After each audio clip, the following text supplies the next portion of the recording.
said, when you get the stubbles all filled up with snow, and that's as much as your stubble will ever capture. You can get lots of snow, but it'll just blow away. But these little strips, like I said, it's only a couple of bales of yield that you lose in the previous year, but how much this extra snow will give you in the following first cut, yeah. And yes, it's blowing snow.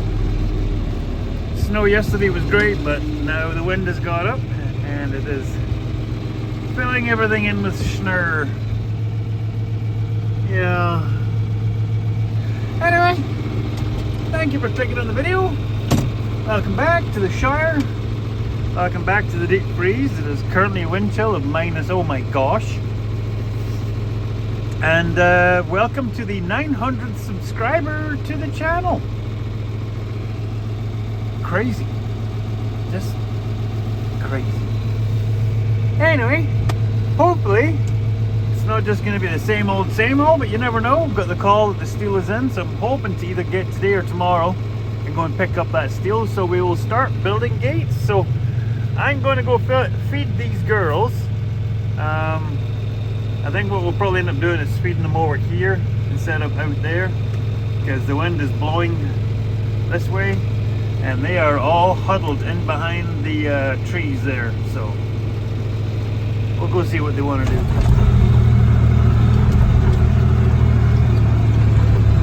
Yeah, shelter them out here. I'd far rather they're here sheltered,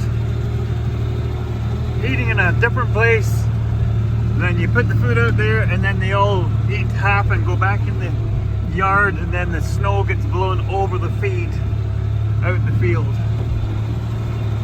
It's pointless. Here's Joker and Felicia. So yeah, let's go get the bed then.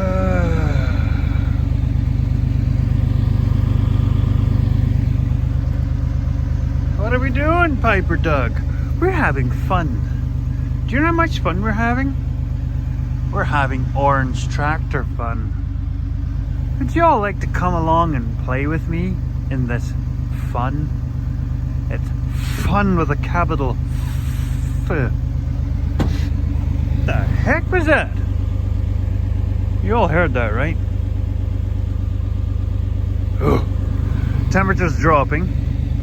And this tractor, I went out to finish unloading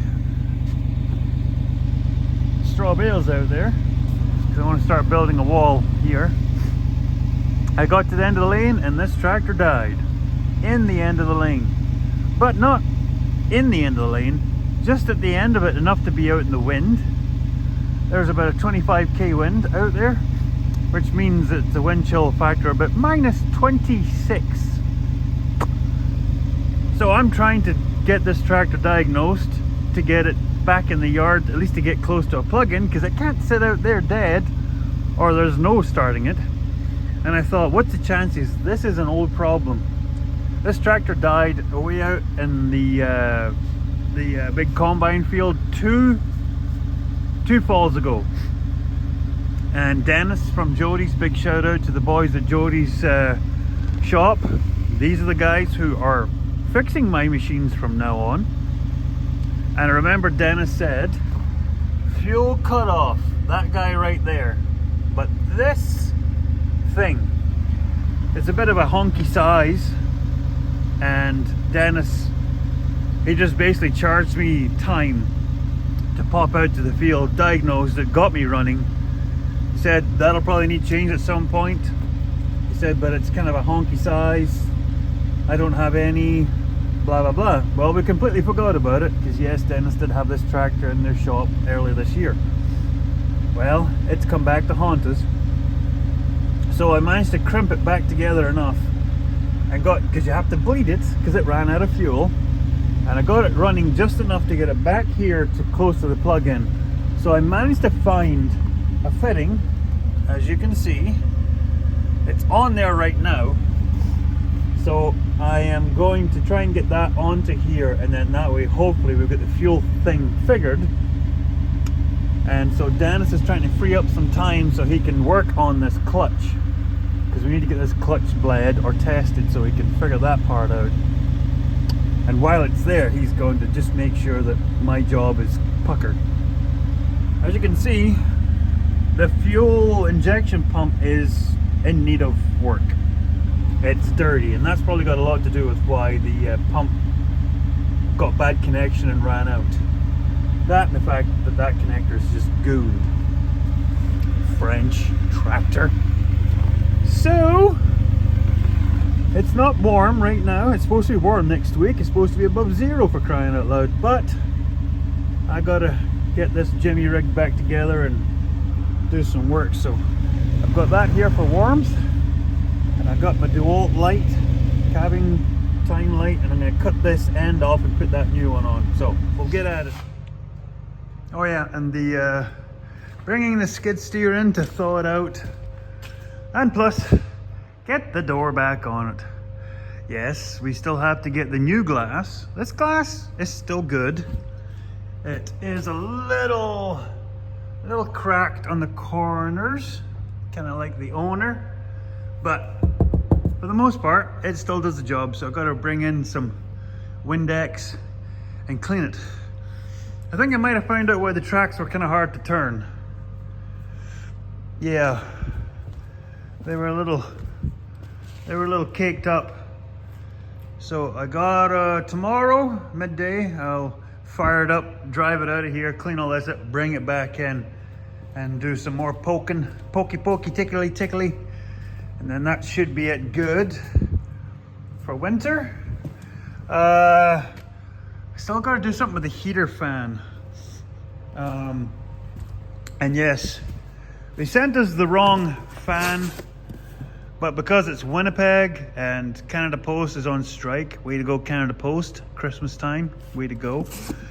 I'll probably end up building my own little blower box and just use that fan on that matrix, because it's what it is. It's a fan and a very small cab. I just need some sort of a heat source. If there's a way to pump some of it down to the floor, to the feet, would be great. If not, whatever. And this is one of the other projects. Pardon me, I'm sniffing. This is, you'll all know by looking at that, this is one of the this is one of the transport wheels for the crush. Yes, our Tough Industries crush. This is what happens when you forget and you leave the wheel sitting down somewhere, and then it gets filled up with water, and then the bearings rust out.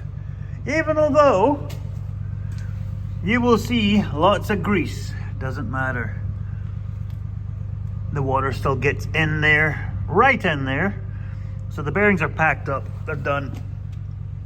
So I am going to clean these out and see if I'll dig through my stash and see if I have bearings, because I just need bearings. Like, for all it ever does, it never goes anywhere. It stays in the yard. We just move it from one side of the yard to the other. So the seal looks decent. It just let water past it. So as long as I can put new bearings in it, the seal's fine. So we'll get that cleaned up, because we need to move that crush over to the Golden Girls, because they need to move by, I would say 2 weeks. No more than 2 weeks. That crush needs to be over there, and they need to be up and gone, because we need all those panels back in the calf corrals so we can process the calves. So we'll medicate the calves, ivermectin them, and then we'll sex them. We'll move them, split them up. So get this done. Yeah, she's a brisk one. Minus 30, what was it, minus 32 at daybreak. Piper Doug pulled a dough head newbie maneuver. Last night I forgot I had to plug in the orange tractor, because I'd been working on it. So I went out before bed and plugged it in, made sure this was plugged in.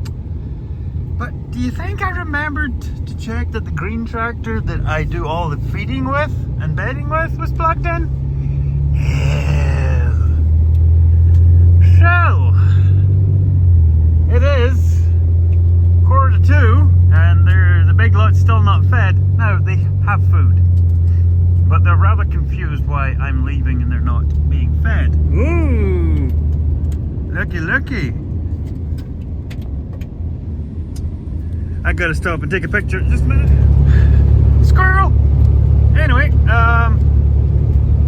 so yeah, they called 2 days ago. Yeah, 2 days ago.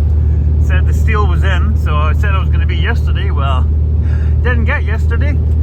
As you all know, tractor troubles, blah blah blah, schmaggity smooth. I asked Jody about the trailer. Jody's trailer is now available because he had gone to fetch steel. Now, it'd have been nice if he was going to the same place that I'm going to, but I digress. And the other good news is I got a call from Piston Ring, Princess's Autos. I know a big staple of all those Canadian farmers and any handy folks out there. Princess Autos has everything you could ever need.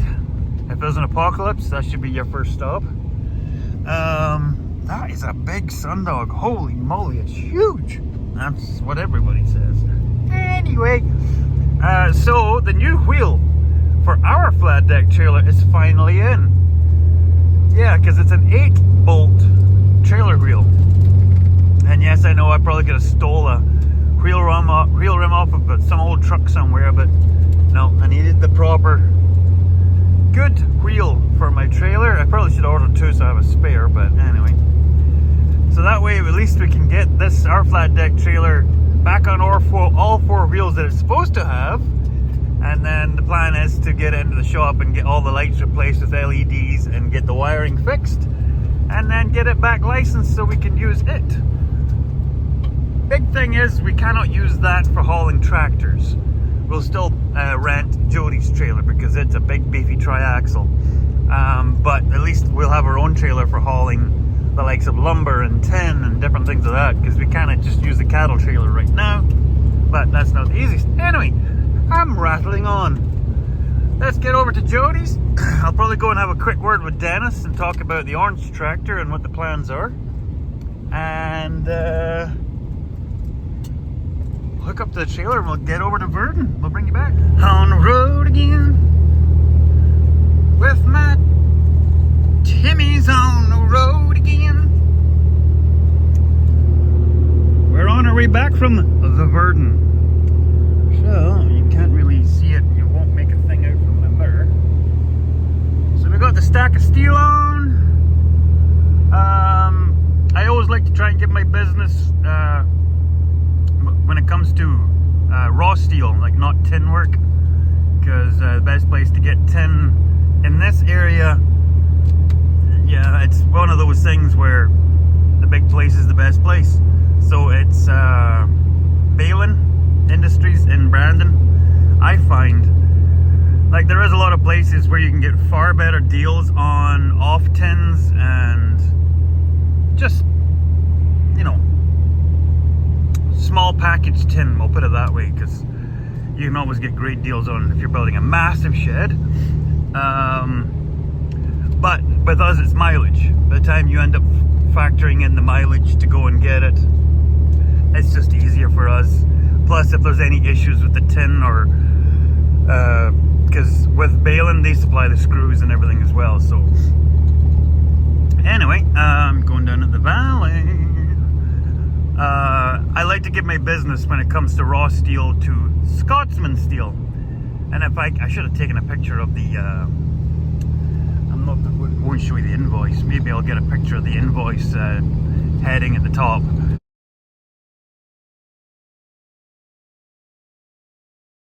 For their contact information for all your steel and fastener needs, because they have what's called the nut house. There's the engine brake, the exhaust brake working. So what's a bad part about this hill is they have a gravel pit at the bottom of the hill, way in there. It's also for all of your guns and ammo and hunting supplies, Wolverine supplies. They're in there. So if you ever heard of Wolverine supplies and you wondered where it is, That's where it is the way up and along that road. It's just beyond the gravel pit where these trucks get loaded in and out. So yeah, Scotsman steel for metal, and the nut hut, which is in the same building, same business. Yeah, like I said, it's right on the west end of town, right on the #1 highway, so it's not like you have to go way out in the boonies to find it. What is that going on over there? It's like a bulldozer. You're a long way from home, bud. Huh. Very peculiar. Well, this is oil country here, so you never know. They've actually started drilling wellheads up on this side of the valley, so you never know. Maybe someday Piper Duck might be getting into some of that oil money. Woo! Well, at this stage we don't need it because land prices just shot up in our area. There's a farm just sold in our area for a very large sum of money per acre. So yeah, not exactly waiting for oil to start what do they call it, bubbling up through the ground. I can't even remember. The Beverly Hillbillies, you all know that TV show. Anyway, rabbiting on, making no sense as per usual, Piper Doug. So yeah, I'll put their contact info either down below, or I'll put a still picture. I might have already done it by now, and I'm just rabbiting on yet again. So we're gonna get on home, gonna get this stack of steel unloaded. Hopefully by that point the John Deere will be warming up to start and get these cows fed, because they will be so mad at me.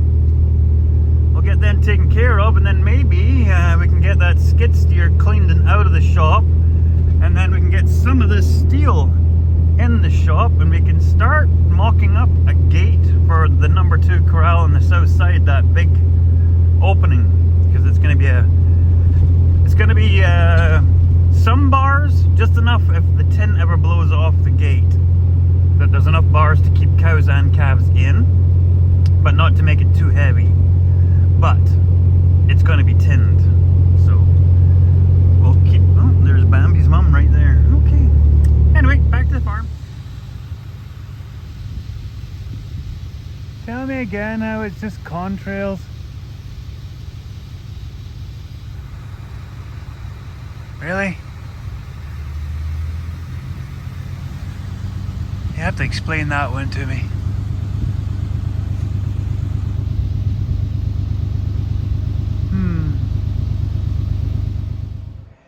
Oh. There's the one downside to tracks. But then again, I suppose if you have wheels, it's the same, but wheels are easily taken off for doing your once or twice a year complete clean down to get in behind. But the problem with tracks is you have frames. You have frames that are attached to the body. That's why the tracks don't walk around. There's one right in the middle of the screen there, and then there's one right there. So that part back there moves around. Everything else sort of, yeah. So I already did one clean out, and 3 of those big orange oil pails full of mud out. Took the old gadget out. Shook the bucket out. It's still pretty minging. And then, yeah, brought back in, did the last little pokey tickle with a 4-inch putty knife. So that way that it's not anything rubbing against the tracks or in against the wheels. Like those idlers along the bottom, I don't care about mud packed in there. They might just break and fall out at some point, but for the most part, that stays in there most of the year round until I pressure wash or steam wash it, because I have cleaned them out. At some point I will be taking them out, because I think when I go to change the tracks, I'll probably rebuild those idler bearings. That way I'm not having to do it twice. Whew. Question is if we keep this one long enough to change the tracks, because as much as I like this, It does not have all the pigs and whistles, as they say.